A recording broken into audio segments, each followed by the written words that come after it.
Pangan? Lando. Lando no, Lando. Okay. Okay na? Salamat kayo. Okay na. Ay, unsa man ni sa lista na bunsay? Oh, lista. Nya sa man na lista ko diya. Wala. Ano man ko na lista? Ang anong ilista? Sayo dam ka na. Oh, sayo dam lagi. Pero anong ilista mo sa tika? Ano man? Ngano man. Atong pag ngaging eleksyon. Nilider biya kas tikas.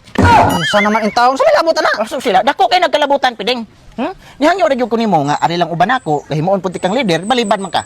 Wa man ka ni sugot. Nagpagahi man gyud ka karon pagahi ay ta. Oh, magtigi kita di sa tikay lista diri bahala na. Ay butoy.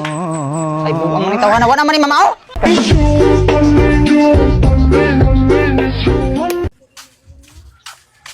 Pideng. Oy, butoy. Usim ka hinuktok man ka. Problema lagi ko eh. Ano man? Kung sweldo ba, ang 50% akong ibayad sa mga utang. Ano ang problema man ka napakay 50% off? Bayar naman gyapon sa utang. 50% ako nang gitunga ba. Ko perting mati uy nakatrabaho pero wala kwarta. Problema ka.